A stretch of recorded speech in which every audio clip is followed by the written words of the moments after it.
Conscience et aide médicale à mourir, c'est ce dont il sera question dans le cadre de l'enregistrement présent, fait lors du mois de novembre de l'année 2025. Donc, en tant que personne, en tant qu'individu qui réfléchit, j'ai des questions par rapport à l'aide médicale à mourir. Je vis présentement au Québec. C'est un endroit où les gens peuvent demander l'aide médicale à mourir, c'est-à-dire que si ils sont atteints d'une maladie dite incurable qui occasionne entre autres beaucoup de souffrance, ils peuvent demander d'être euthanasiés. Ça a été légalisé par rapport à l'État. Et au fil du temps, de plus en plus de gens en font la demande. Et de plus en plus aussi des professionnels de la santé vont le proposer à des patients dans le domaine hospitalier. Donc, c'est une pratique qui est de plus en plus répandue. Et le but de l'enregistrement, c'est de regarder avec conscience derrière ça les implications occultes que ça peut avoir, entre autres. Puis je vais demander à l'esprit dans le fond, de communiquer en lien avec ça. Donc, dans les prochaines minutes, ce que je vais faire, c'est je vais écrire des barres du haut vers le bas pour induire dans ma psyché un état de transe et regarder par rapport à mon esprit, c'est quoi les idées qui vont émerger en lien avec le sujet de l'aide médicale à mourir. Et je vais poser des questions, puis je vais regarder les réponses qui émergent. Et c'est sûr que c'est un exercice que vous pouvez faire également, là, que ce soit par rapport à n'importe quel sujet, pour voir qu'est-ce qui va émerger à l'intérieur de vous en tant que réponse. Donc, une personne peut poser des questions, mais aussi elle peut se donner des réponses aux questions qu'elle pose.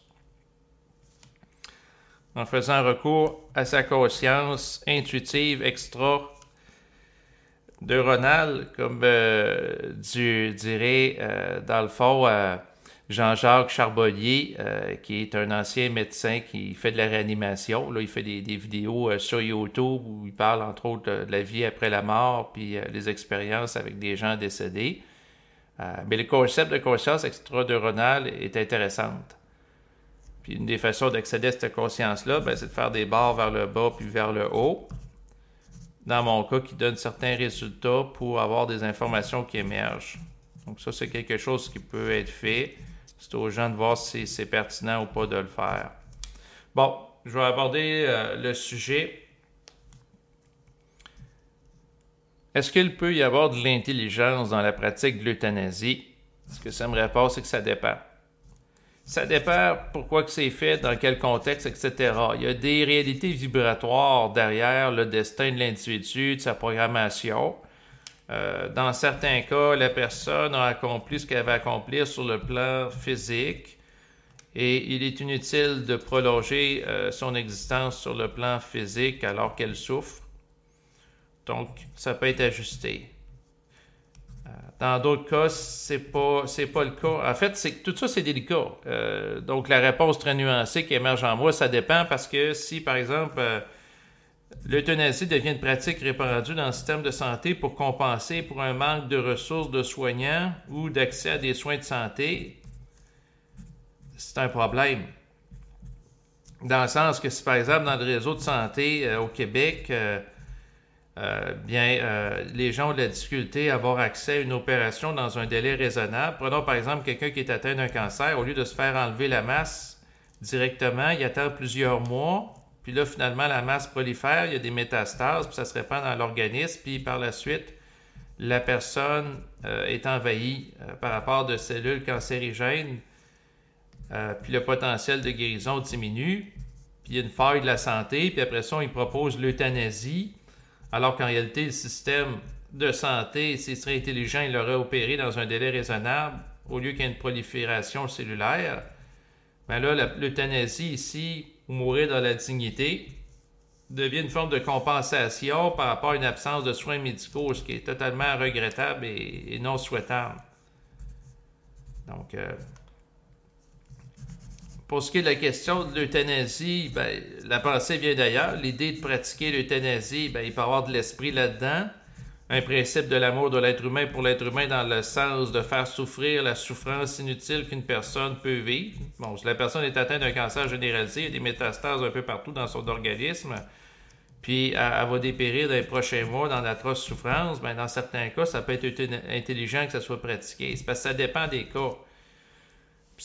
Puis ce que ça devrait être fait, c'est en lien qu'une lecture vibratoire de la programmation de l'individu. Mais là, ça, c'est du cas par cas. Donc, au lieu de pratiquer ou de suggérer l'euthanasie mur à mur par rapport à des gens, par exemple, qui ont des cancers de grade 4 avec des tumeurs qui sont propagées dans l'ensemble de l'organisme, il devrait avoir un discernement selon ce que la personne peut faire, selon son potentiel aussi compte tenu de l'état de la maladie, de guérison, etc. Mais au niveau de l'esprit, que des gens soient euthanasiés ou qu'il y ait aussi la peine de mort, il n'y a aucun problème là-dedans. Dans un sens, il y a des gens astralisés qui n'ont rien à faire. Des gens astralisés, dans certains cas, ils vont avoir des mauvaises habitudes de vie, problème de dépendance à l'alcool, la cigarette combinée, absence de sport, problème de dépendance à la nourriture sucrée.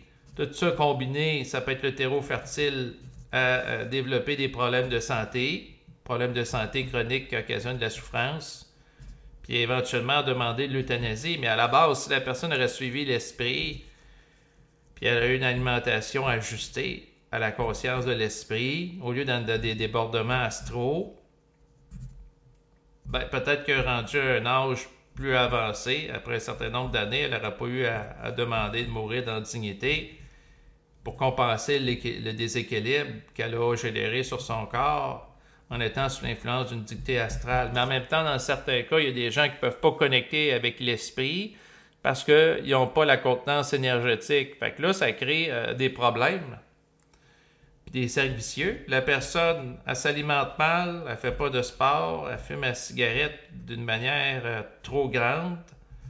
Ensuite, elle a des problèmes de dépendance d'alcool, problèmes de gestion des émotions, problèmes de dépendance aux boissons gazeuses, etc. Tout ça mis ensemble crée un cocktail qui fait en sorte qu'elle risque de développer des problèmes de santé au fil des ans. Puis dans certains cas, il ne peut pas en être autrement parce que la personne ne peut pas connecter une volonté oppositionnelle qui va lui permettre de se libérer des dictées de consommation de la masse à travers l'influence de la télévision, de la publicité, des réseaux sociaux, du web, qui font la promotion de différentes consommations à différents niveaux. L'influence sociale, un jeune qui veut appartenir à un groupe, tous les membres du groupe fument de la drogue, consomment de la drogue, le jeune qui veut faire partie du groupe, il va se droguer aussi. Donc, des phénomènes d'influence sociaux, ça prend beaucoup d'individualité pour ne pas sombrer dans la dégradation prématurée du corps physique qui peut amener, en lien avec les problèmes de santé, se rapportant à cette dégradation-là, demander l'aide médicale à mourir. L'aide médicale à mourir, dans certains cas, c'est quelque chose d'ajusté, dans le sens que la personne a vécu sa vie, elle a vécu sa vie en lien avec l'esprit, puis à un moment donné, elle a la vibration qu'elle n'a plus rien à accomplir sur Terre. Qu'elle a complété son mandat. Donc, à ce moment-là, la personne peut partir avec une certaine sérénité, une certaine paix de l'esprit. Tandis que la personne qui vit de l'astral toute sa vie, qui ne peut pas sortir de l'astral,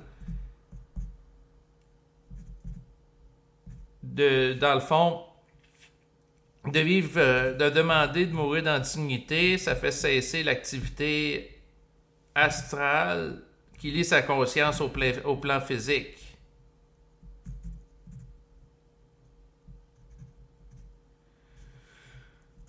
Ouais. Si je regarde ça avec l'esprit,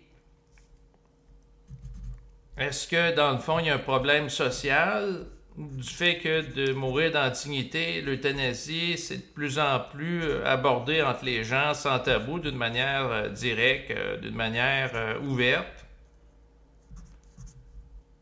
Ça me répond pas nécessairement. C'est parce que ça dépend, c'est dans quel but. Autrefois, les gens, dans le cadre au Québec où ce que je vis, les gens étaient beaucoup chrétiens, catholiques, et de demander d'être euthanasiés c'était impensable parce que ça allait à l'encontre des lois de Dieu. Donc, c'était comme de l'ingérence sur le vivant de trop.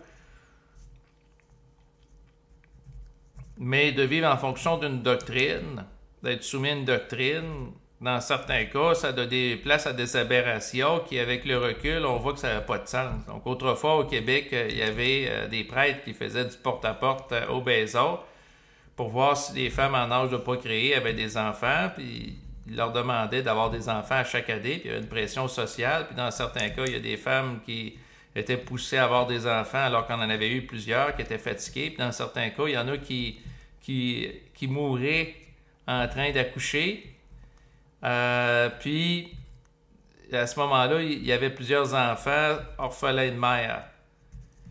Puis au moment de l'accouchement, si le médecin avait choisi entre l'enfant et la mère, ben, il y avait comme une programmation sociale qui choisissait de sauver l'enfant plutôt que la mère. Donc, la promotion, d'avoir des enfants à chaque année, c'est pas ajusté à tous les individus, ça respecte pas l'individualité, au même titre que proposer l'euthanasie mur à mur à des êtres humains, c'est pas adapté. Alors qu'ils ont des problèmes de santé similaires. Dans certains cas, ça peut l'être, d'autres pas, ça dépend. Il y aura un jugement ou un discernement à avoir. C'est sûr que dans le fond, par rapport au sujet, parce que c'est un sujet très délicat, moi en tant qu'individu, je regarde ce que je dis, puis je vois qu'il y a des choses, qu'il y a des gens qui vont peut-être écouter l'enregistrement qui ne sont pas nécessairement en accord. Moi, je vais arrêter de me réfléchir là-dedans. Je vais regarder qu'est-ce que l'esprit va me dire. Donc, je vais demander à l'esprit, dis-moi quelque chose d'intelligent sur l'euthanasie.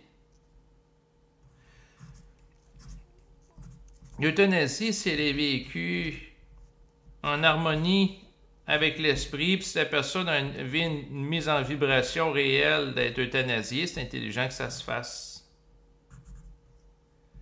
Si par contre, la personne quitte le plan physique avec le sentiment de ne pas avoir accompli ce qu'elle devait accomplir, puis elle se réfléchit là-dedans, ben, elle va souffrir au moment de l'euthanasie. La personne doit avoir un comportement ajusté en adéquation avec elle-même pendant son existence, pour ne pas se ramasser à la fin de son existence à se réfléchir puis à souffrir de ne pas être correct, de croire qu'elle n'est pas correcte.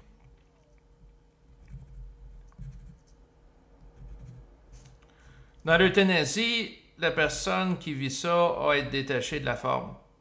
Apprendre à se détacher de la forme qui représente son corps physique, son corps biologique. Elle doit accepter les lois de finitude.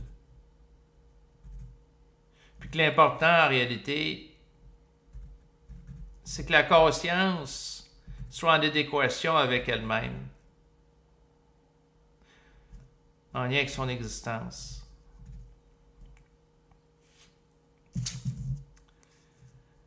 Quelqu'un peut recevoir une dictée vibratoire pour être euthanasié, puis une autre personne peut recevoir une autre dictée vibratoire de ne pas l'être. Ça dépend de ce qu'elle a accompli. Quelqu'un peut être atteint d'une maladie grave, puis ça peut occasionner des ajustements dans sa psyché qui, au niveau de sa conscience, dans le fond, crée des changements vibratoires, puis si elle est euthanasiée d'une manière prématurée, les changements n'ont pas le temps de s'opérer. Dans d'autres cas, la personne n'est pas lucide pour intégrer et comprendre ces changements, elle est plutôt dans un état de déchéance. Donc, à ce moment-là, elle s'enlise dans l'astral, et l'euthanasie peut représenter une libération de la conscience dans cet enlisement en lien avec l'astral. Cette déchéance. Donc, dans certains cas, c'est sûr que quelqu'un peut faire un pré-arrangement que si elle devient atteinte d'Alzheimer ou d'une maladie qui l'amène à perdre la lucidité, qu'elle puisse être euthanasiée en donnant un consentement libre et éclairé par rapport à cela alors qu'elle est encore lucide. Donc ça, c'est une dimension qui peut être intéressante naturellement à explorer. Donc, en lien avec ça, ben, pendant que je vous parle, parce que je voulais aborder des points précis dans le cadre de l'enregistrement, j'ai été sur un site du gouvernement du Québec où il est indiqué la demande anticipée d'aide médicale à mourir formulée en vue de recevoir ce soin après que la personne soit devenue inapte à cause d'une maladie grave et incurable menant à l'inaptitude à consentir aux soins. Exemple, maladie d'Alzheimer. Donc, c'est quelque chose qui peut se faire, une demande anticipée. Bon, j'ai fini la lecture. Je vais demander à l'esprit si c'est souhaitable. Ben, dans certains cas, oui.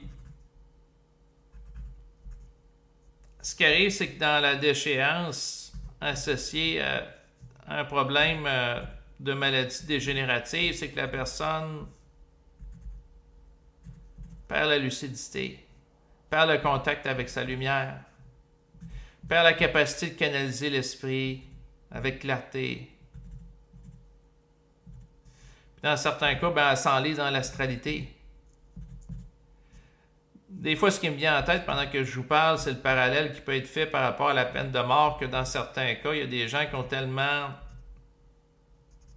sombré dans l'astralisation qu'ils sont irrécupérables par rapport à la conscience. Donc, au Québec, c'est un lieu où sur le plan, dans le fond, du système de justice, on va faire beaucoup la promotion de la réhabilitation, que c'est quelque chose de bien, quelque chose de souhaitable. Ça, c'est de la spiritualité. Mais dans les faits, il y a certaines personnes, puis on a des criminels multirécidivistes qui n'ont pas de possibilité de réhabilitation. Une lecture adéquate de ces criminels ou de la situation, en plus d'une analyse intellectuelle qui est souvent faite de leur situation psychologique, comportementale, pourrait donner une mesure au juge qui évalue si c'est approprié ou pas. En fait, pour la question de mourir dans la dignité, ben, ça prend un jugement vibratoire pour trancher, pour évaluer si c'est approprié ou pas. Naturellement, ben, ça prend une conscience vibratoire. Or, les gens qui ont la conscience vibratoire, ça ne coupe pas les rues. Donc, là, il y a un problème. Puis, tant que mourir dans la dignité, c'est géré par des gens naïfs, idéalistes, spiritualisés, dans le désir d'aider les autres, ce qui n'est pas nécessairement mauvais de vouloir aider les autres. C'est juste que s'il y a un manque de clarté par rapport à la lecture des lois de programmation qui sous-tendent l'existence d'un individu puis son infrastructure psychique, l'évaluation n'est pas totalement éclairée ou adéquate de la situation. Donc, il y a des erreurs. Donc, dans certains cas, il peut y avoir des erreurs en lien avec l'application de mourir dans la dignité. Il y a des gens qui peuvent être euthanasiés prématurément, d'autres tardivement, à cause des délais en lien avec le réseau, la bureaucratie du traitement de demande, puis ils ont souffert inutilement.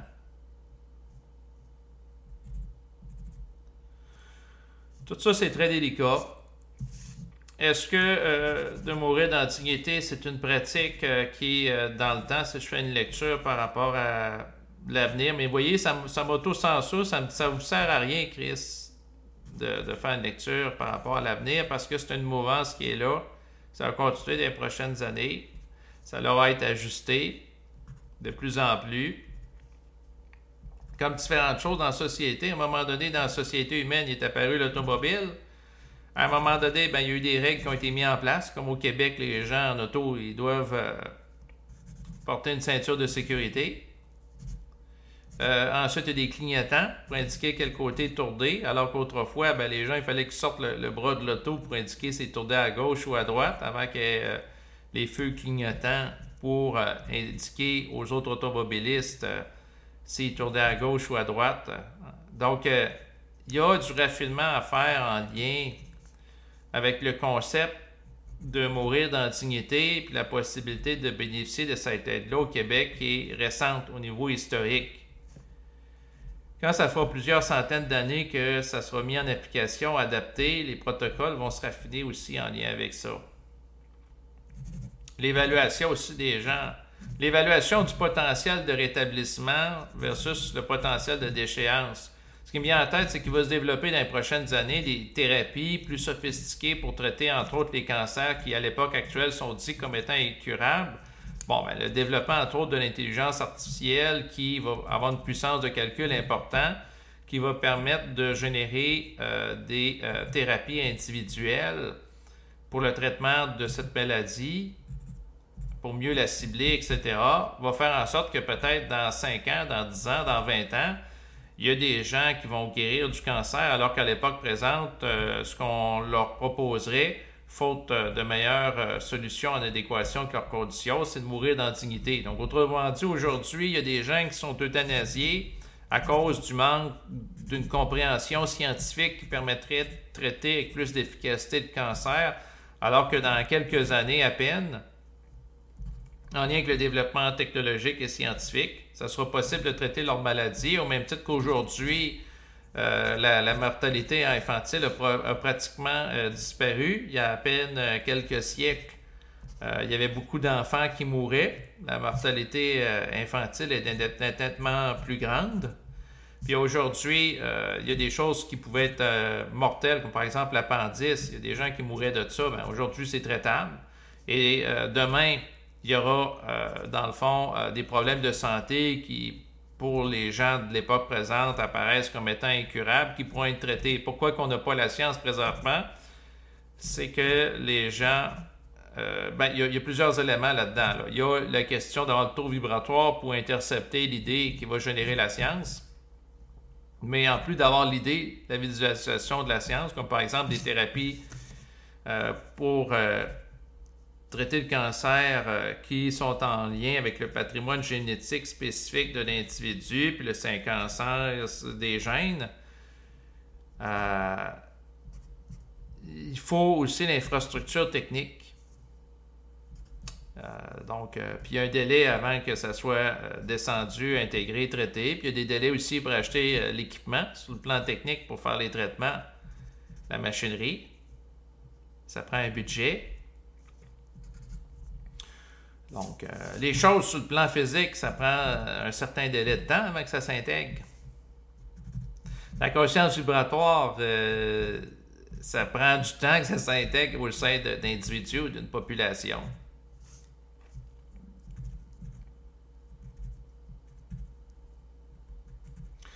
Mais chaque chose en son temps. Puis il y aura des gens aussi, bon là je parlais du volet plus technique développé pour traiter par exemple des maladies qu'aujourd'hui on dit incurables, mais au niveau psychique, il y aura aussi des gens, un peu comme des exorciseurs dans le passé, dans le domaine de la religion, qui vont être capables de neutraliser l'activité astrale au sein de la psyché de certains individus, qui les amènent à déprimer, puis à développer des problèmes de santé, entre autres psychosomatiques. Ce type qui sont dégénératives. Ce type de science-là sera mieux intégré dans le temps. C'est sûr qu'il y a un volet aussi. Si la personne, par exemple, avance en âge, elle n'utilise plus ses habiletés cognitives, c'est sûr qu'elle risque de dépérir de ce plan-là. Il y a un adage qui dit « si vous ne l'utilisez pas, vous le perdez ». Donc, il y aura une meilleure compréhension aussi de la gérontologie, qui va permettre d'éviter dans certains cas des morts prématurées, mais il y aura éventuellement y avoir une meilleure compréhension des lois occultes, dont l'existence de la conscience extraneuronale qui peut faire une activité souterraine au sein de l'individu, qui peut faire en sorte qu'il y a des gens qui, à répétition, vont demander l'aide médicale à mourir, mais c'est en lien avec l'influence de réalité de forces anti-hommes qui parasitent leur psyché, qui cherchent à les amener à mourir prématurément en opposition avec la conscience de l'esprit qui donnerait une trajectoire différente à leur vie. Donc, il y a des forces qui s'opposent à ce que la personne puisse monter en vibration parce que les forces ne veulent pas perdre leur emprise. Puis à ce moment-là, ils amènent la personne à une déchéance, puis dans certains cas, à être euthanasiée. C'est écœurant, mais c'est ça. Quand je dis c'est écœurant, c'est mon ego qui réfléchit la situation. Quand je le regarde avec ma conscience, ce que je vois, c'est que des personnes qui sont prises dans un cercle vicieux en lien avec des lois de programmation évolutive, ils ne peuvent pas s'en sortir. Donc à ce moment-là, la fin de la souffrance, parce qu'il y a une souffrance qui peut être vécue sur le plan psychologique, émotionnel, il y a de l'astralisation, ben, le point de sortie, dans certains cas, ça peut être de mourir dans la dignité. Ouais. C'est-à-dire l'euthanasie. Mourir de la dignité en passant, c'est une belle expression pour parler d'un phénomène. Mais que l'individu soit conscient ou pas conscient, il a à composer avec les réalités de la dégradation du corps physique. Pourquoi le corps physique se dégrade? Parce qu'il est en relation avec un plan de la réalité, puis il est soumis à de la programmation. Le but de l'esprit, c'est pas de rendre la personne nécessairement immortelle. Le but de l'esprit, c'est de passer vibratoirement à travers la personne, puis qu'elle accomplisse ce qu'elle a accompli en termes de véhiculage, de transmission vibratoire pendant une période de temps à la surface de la Terre dans l'optique d'apporter des ajustements. C'est appelé à le faire. À travers, ça soit sa parole, ses actions, par rapport à elle-même ou à des gens de son environnement. Le but de l'esprit, c'est fondamentalement qu'une vibration se véhicule sur la Terre qui rehausse le niveau et qui neutralise l'activité astrale. Le but de l'esprit, c'est de générer un ordre nouveau sur Terre, que des gens soient euthanasiés ou pas. Le but de l'esprit, c'est pas de sauver tout le monde puis d'empêcher que tout le monde soit euthanasié. Le but de l'esprit, c'est que le taux vibratoire de la Terre soit rehaussé, ce qui n'est pas pareil. Le désir spirituel de sauver tout le monde, c'est une perte d'énergie. Puis, le désir de ne pas s'aligner avec l'esprit, en voyant à travers l'euthanasie une porte de salut par rapport à un monde qui est souffrant, un monde qui est difficile, c'est en lien avec un chevauchement astral. Donc, vous voyez un petit peu les différentes polarités qui sont abordées aujourd'hui.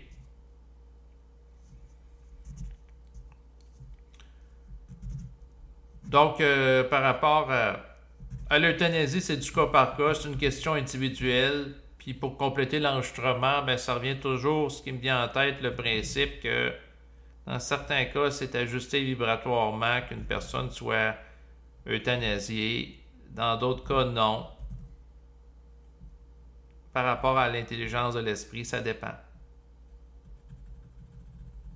Même chose pour la peine de mort. Dans certains cas, c'est ajusté que des prisonniers qui sont irrécupérables vibratoirement parlant connaissent la peine de mort. Il y en a d'autres qui auraient des potentiels de réhabilitation, mais sont tués pareil à travers la peine de mort. On a vu ça à travers, entre autres, la Deuxième Guerre mondiale ou Première Guerre mondiale, les exécutions sommaires, où des gens sont prisonniers par l'ennemi, puis l'ennemi, au lieu de, dans le fond, de s'occuper de ces gens-là, de les nourrir, ça demande de l'énergie, ben il les tue. Bon. Dans certains cas, c'est pas ajusté. Tant que l'esprit n'aura pas pénétré totalement la conscience des différents individus sur Terre, il y aura toujours des comportements qui ne sont pas ajustés ici.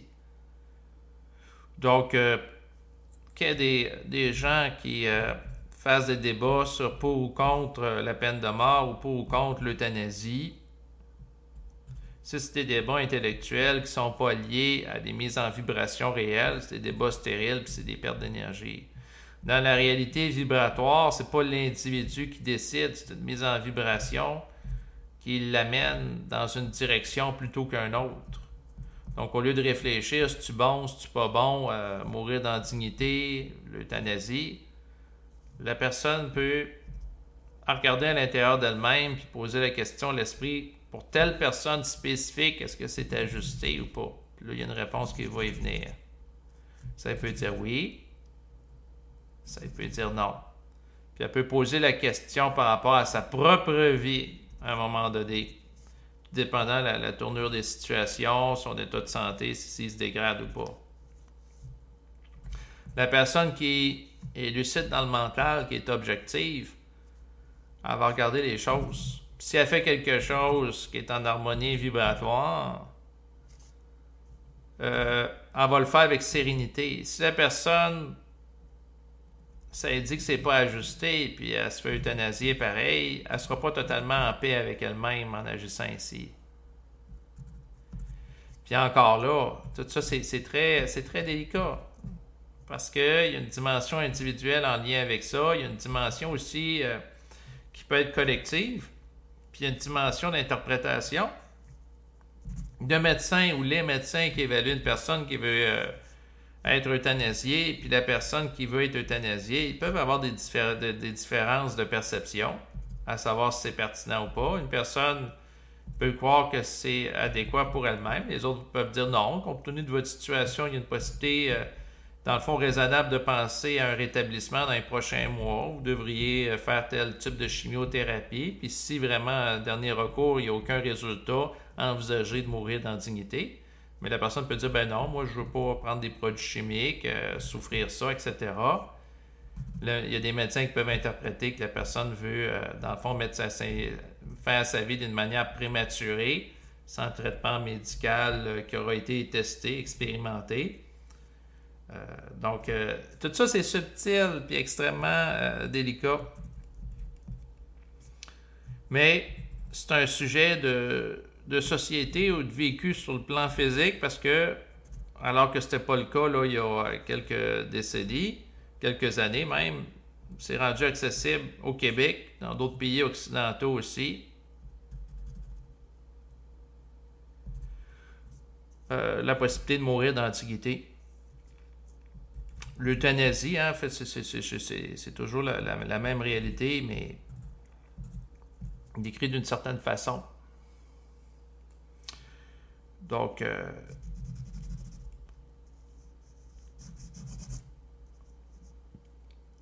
en fait, tout élément, toute idée, toute forme, tout concept qui est amené sur la Terre peut être récupéré l'astral pour aller à l'encontre de l'évolution et de l'élévation psychique humaine. Donc, le concept d'euthanasie, dans certains cas, il peut y avoir de l'esprit là-dedans, dans d'autres cas, non.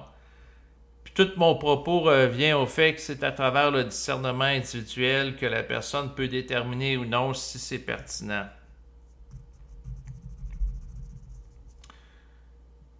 Puis quand que je parle de discernement personnel, c'est en relation avec une personne qui est en contact avec l'esprit, puis une sensibilité à percevoir, entre autres, les enjeux occultes qui se rapportent à cela, qui ne sont pas visibles ou perceptibles à d'autres personnes.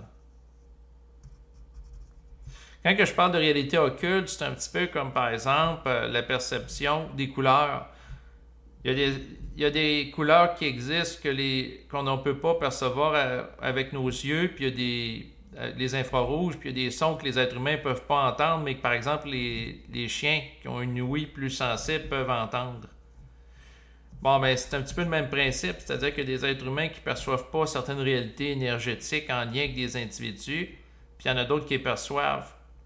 Et là, il y a un décalage entre les deux, puis il peut y avoir des conflits. Puis ceux qui perçoivent certaines réalités avec des sens limités ne percevront pas que dans certains cas, c'est approprié ou non de telle chose en fonction d'une perception plus étendue du réel. Puis ceux qui ont la perception plus étendue du réel, c'est pas parce qu'ils le veulent, c'est parce qu'ils ont été confrontés à des programmations, des chocs de vie qui ont modifié leur taux vibratoire et qui leur donnent accès à des perceptions augmentées, non pas par la technologie, parce que des fois on va parler de réalité augmentée en lien avec le développement de logiciels ou de jeux là, qui se superposent à la réalité, mais de réalité augmentée par l'esprit ou devrais-je dire imposée à la conscience de l'individu, et les modifications vibratoires modifient naturellement le jugement que la personne peut faire par la suite. Elle devient un être humain nouveau après avoir été pénétrée par l'esprit, sa vision du monde, sa vision d'elle-même, des autres ou des sujets comme mourir de la dignité est transformée. Mais là, il faut qu'elle soit pénétrée par l'esprit. Puis il y a un certain dosage pour déloger l'astral qu'elle pouvait avoir en elle ou la mémoire culturelle. L'évaluation de mourir dans la dignité par une personne qui est pénétrée par l'esprit, ça va être une évaluation qui va se faire d'une manière détachée à l'assujettissement aux formes culturelles qui le lient à l'astralité d'un peuple, entre autres. Donc, ça interfère. Ça, c'est délicat. Bon, là, c'est vrai, je vais arrêter l'enregistrement. Et en guise de conclusion, sur un sujet justement qui est très délicat, l'euthanasie ou mourir dans la dignité, en rappelant que dans certains cas que ça ait lieu, c'est ajusté sur le plan vibratoire. Dans d'autres cas, non. Voilà ce qui devait être dit sur le sujet. Au revoir.